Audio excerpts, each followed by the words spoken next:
up everyone, hope we're all doing well. Now this Saturday, we've got an absolutely stacked pay-per-view card, UFC 311. It is super stacked, and I'm sorry to shit on everyone's parade. We're all in high spirits as MMA fans because we've got such a stacked first pay-per-view of 2025. But the next pay-per-view, UFC 312, well, the same rules don't apply because that card absolutely stinks. Right, no fucking about, let's get straight into it. This is the card for UFC 312, and this is the bout order for now. It obviously could change as it's in a few weeks' time, and the UFC love to change the bout order a few times going into the events. But regardless, as of now, this is the bout order, which is whatever, but let's go through it. So there's obviously a few fights which you're not going to be very familiar with the fighters on this, you know, a lot of unranked fighters, but what stands out to me on the early prelims is Kong Wang versus Bruna Brazil.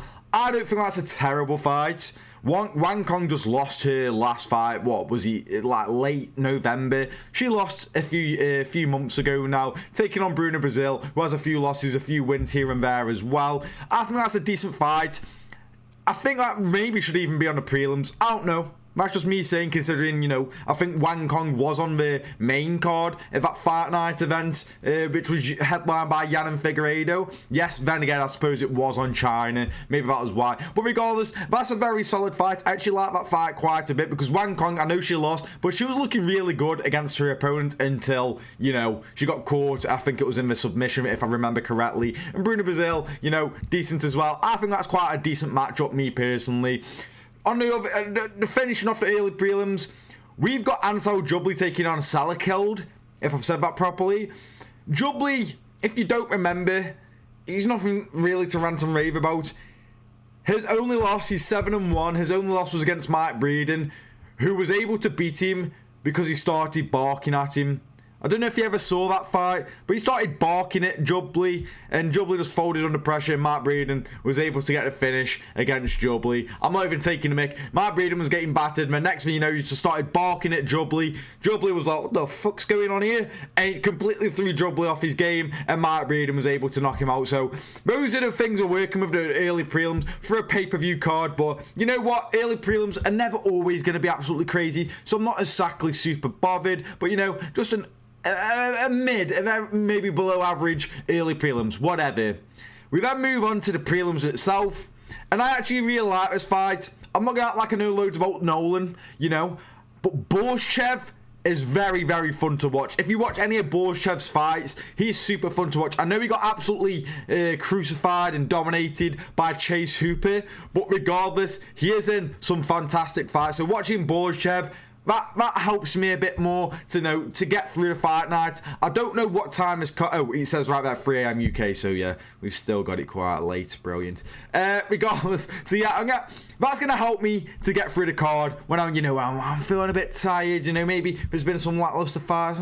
I'm feeling a bit old thingy. Borshchev will definitely help me to lighten that up. We then have the debut of Ilia Toporia's older brother, Alexander Topuria, which, in all fairness, I'm very excited for. I'm glad he's on the prelims because I'm not going to say there's loads of hype behind him. You know, I think he's like, what, 5-1, 6-1, something like that.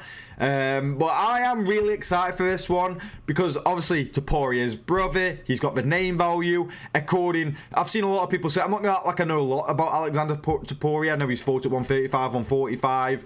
I've seen people recently trying to clown on him for fighting cans. People need to start realising that's how it works in MMA. The first 5-6 fights, you're not going to be fighting fucking #1 content. Like, I don't know, that's just MMA fans being brain dead as usual. But regardless, Alexander Topuria, I'm really looking forward to how he fights because I've heard off a lot of people that apparently he's the brains behind Ilia Topuria, and the reason why he's had a bit of not a break, but he hasn't been as active is because he's been, you know, helping out Ilia so much. So I'm excited to see, now that he's cracking on with his own career, how he gets on in the UFC and whether he can make a dent in that bantamweight division, which is already stacked and just full of absolutely entertaining fighters. So I'm very interested to see what Alexander Topuria is able to do. Who knows? Maybe we have Alexander Topuria dominating the 135 division, Ilia dominating 145, Ilia moves to 155, Alexander moves up to 145, and they keep on dominating. That'll be something cool to see, but let's see see how he gets on at UFC 312. After this, we have Jack Jenkins fighting. I can't remember the last time he fought. Was it when he got his arm snapped? I'm pretty certain, but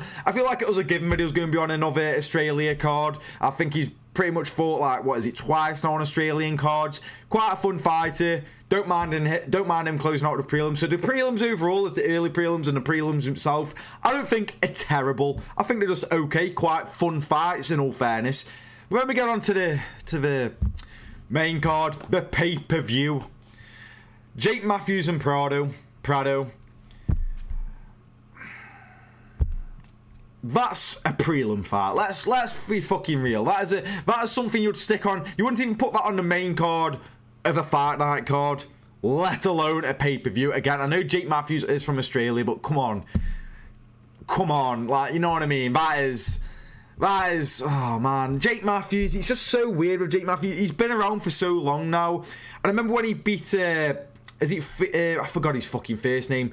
Is it Rafael Felal, when he had like the Portuguese bloke who came in, had a lot of momentum, and Jake Matthews put on this amazing performance against Felal, and just fucking starched him, looked beautiful, and then went and lost his next fight.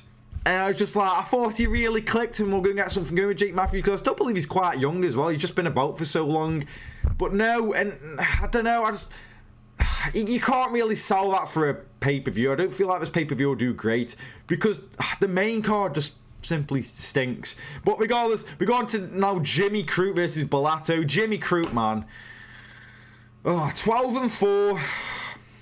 Would you say he was he was a prospect at one point, you know, with wins over like Paul Craig and whatnot, but with lossy, you know, got a draw against Manyfield, got the loss against Manyfield, and then I thought he retired. He's still only in his late 20s. He would have retired in his mid-20s. I like Jimmy Crute, but the main card, after not being seen since, what, was it summertime of 2023? Come on, it's like heavyweight. Like, come on, man. Like, what are we... I don't know what we're doing. This main card just... Like I say, the prelims are okay, the main card just stinks. And when you compare it to like a stacked card like UFC 311, listen, I get it. Not every pay-per-view is going to be like UFC 311 where it's stacked to the brim. I understand that completely, but this is just simply a poor card, I'll be honest with you. Justin Tafa versus Teixeira. Whatever, I suppose. A heavyweight fight where it'll probably be, if it's not a knockout, then it'll probably be a slow-paced, typical heavyweight fight where it's just slow-paced, boring, blowing out their arse within fucking one round, you know. And then we get to the co-main and main, and the co-main and main are great in my opinion. I like them both. I think they're interesting and fun.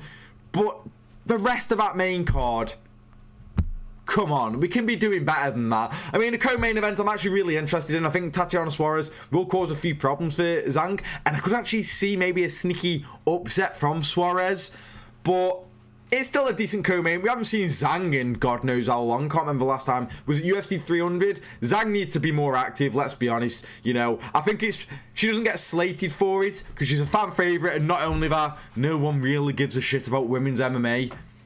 And that may play...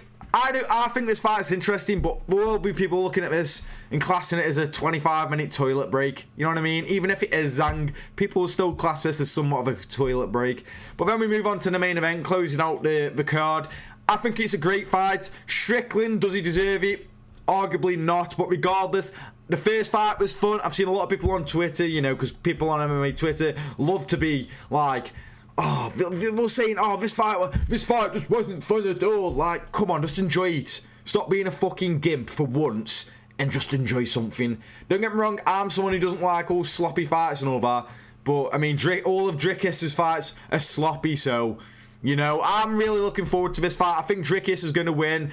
And I feel like I've kind of slept on Strickland a bit, I won't lie.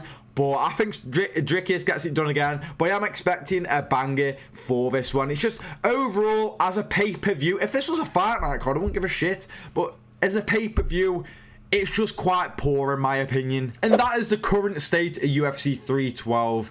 What do you guys think? Do you think I'm being too harsh? Do you think I'm a casual for not knowing every single fighter on the card? What do you guys think about this card? I'm very interested to see what other people are thinking. again, me for one, I just don't think it's that great. I'd rate it like a 4 or 5 out of 10. And maybe when this card takes place, it's an old time, it was amazing. But you do have to judge cards on paper. I mean, if you're paying, I know we don't in the UK, but say if you're paying a pay-per-view price, well, you want good standard. You're paying a mortgage, $70, $80 for a pay-per-view. You want your value, and it's got to look good on paper, obviously. And me personally, I just don't think this pay-per-view is pay-per-view worthy. But let me know in the comments if you agree, if you disagree, which fights you're looking forward to. Let me know in the comments. Thank you for watching the video, and I'll see you in the next one.